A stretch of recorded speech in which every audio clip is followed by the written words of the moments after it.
I am here on the field of Gettysburg, just north of town, where on July 1st, 1863, the 157th New York sacrificed themselves to buy time for the retreating Union Army. So on July 1st, 1863, the 11th Corps is over here trying to hold Barlow's Knoll, but they're being broken. Krasowski, I totally have got that name wrong, I'm sure, is up there on Barlow's Knoll, and he's getting hammered by Gordon's Brigade, and he's getting hammered by Dole's Georgians, and he's running. He is retreating. And who is left on the field to stem the tide but the sole 157th New York, led by Colonel Brown, and General Schimmelpfennig is desperate to find something to stem the tide of the Confederates. Gettysburg is about time.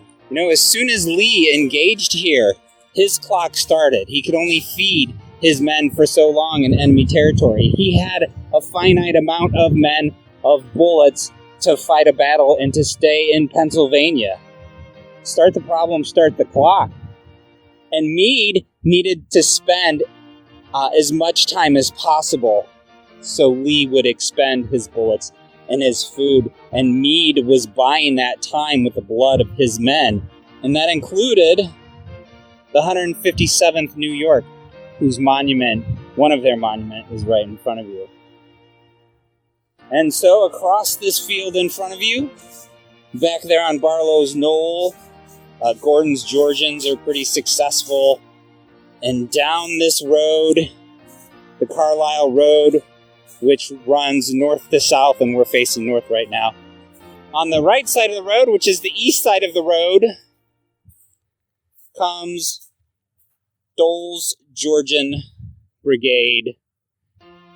And General Schimmelpfennig goes to Colonel Brown and sees that Dole's right flank is up in the air as he marches his Georgians south down the Carlisle Road.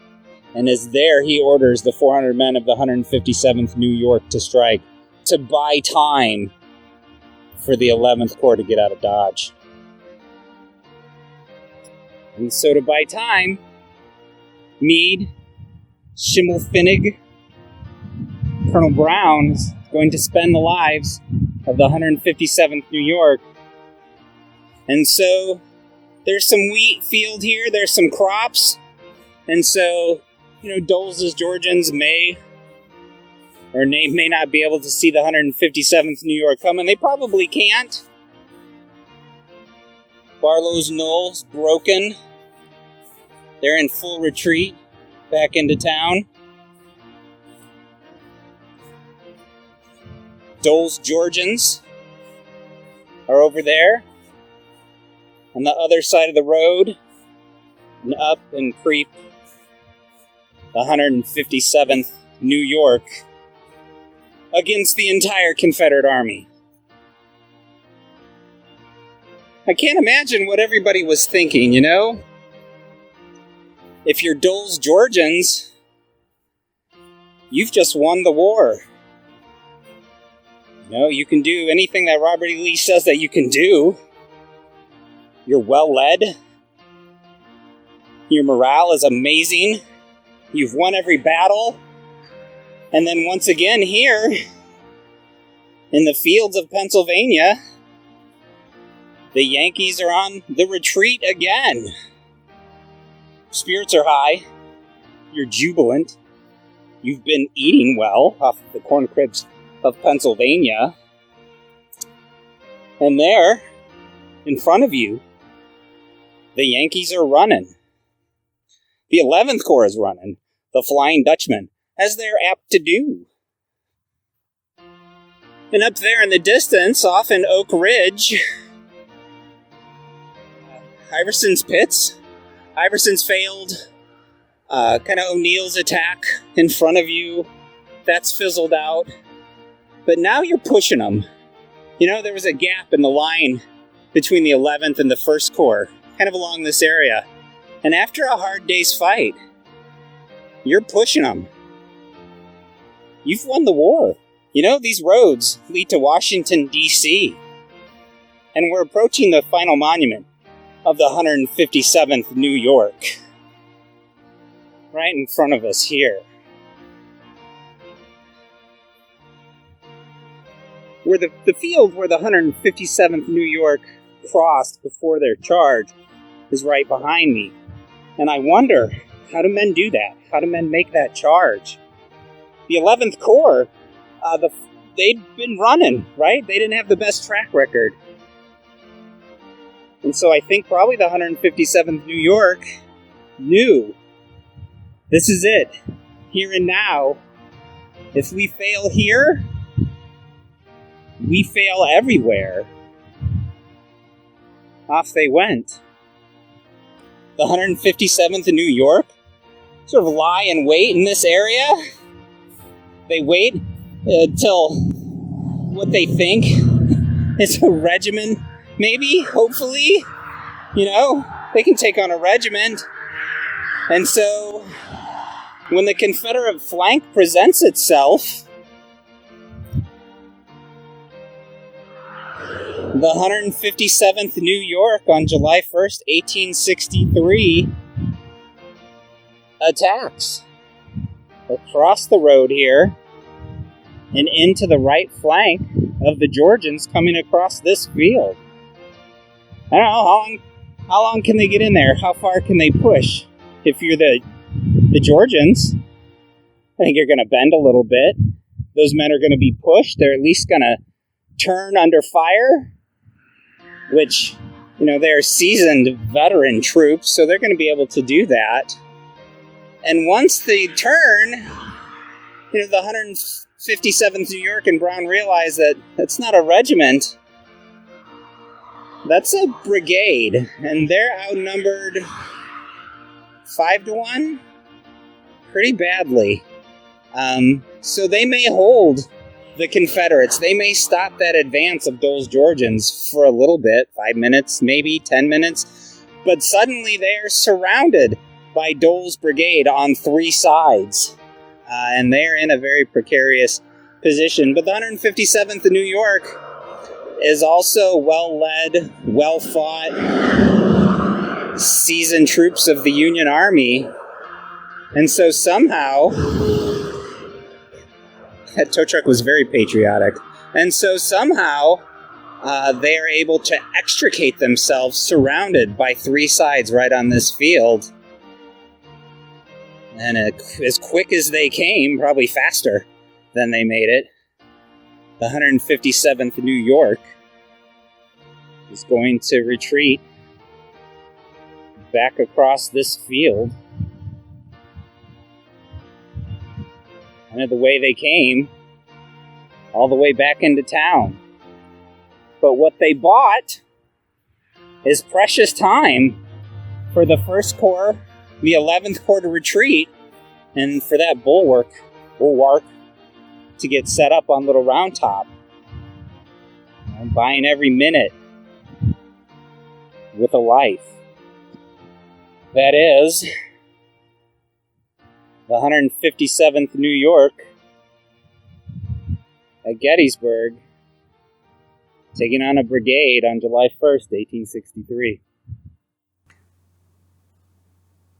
Colonel P.P. Brown of the 157th New York Volunteer wrote a letter about the death of his executive officer, Lieutenant Colonel Arrowsmith. And this letter can be written about any number of soldiers at the Battle of Gettysburg.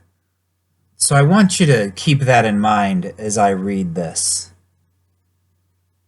Colonel Brown states, as several incorrect reports have been made with reference to the death of Lieutenant Colonel Arrowsmith, I thought it would be gratifying to his friends to know all the particulars just as they are.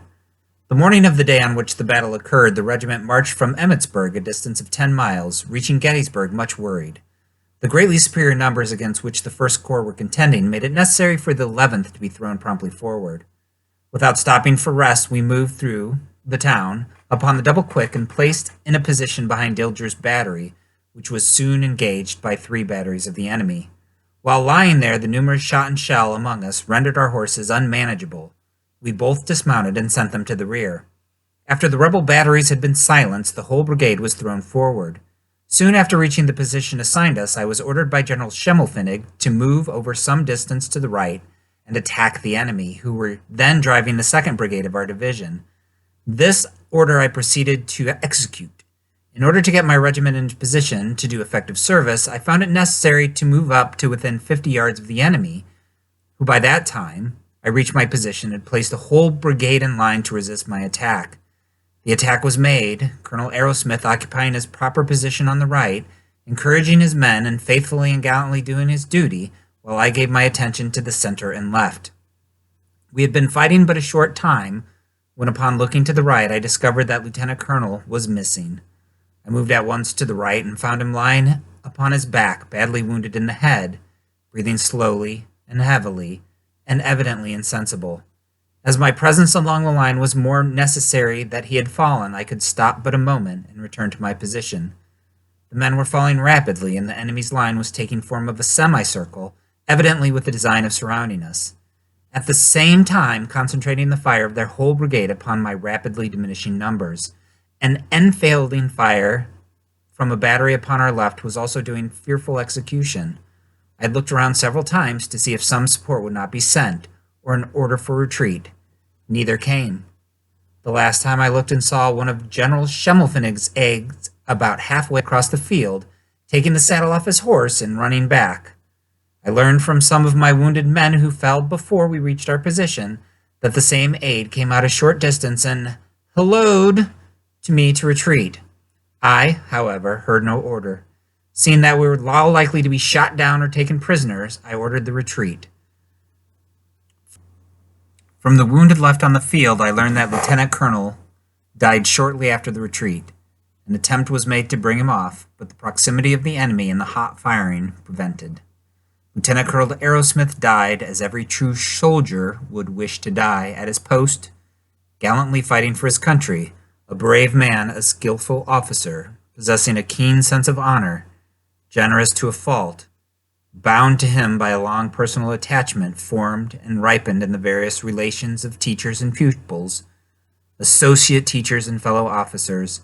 I mourn his loss as that of a brother, and offer to the family and friends of the lamented hero my warmest and tenderest sympathy. I am, sir, with great respects, your obedient servant, P.P. Brown, Jr., Colonel, 157th New York Volunteers. So what's the postscript here? The 157th New York on July 1st, 1863, Colonel Brown brought 431 men into the fight, 27 killed, 114 missing.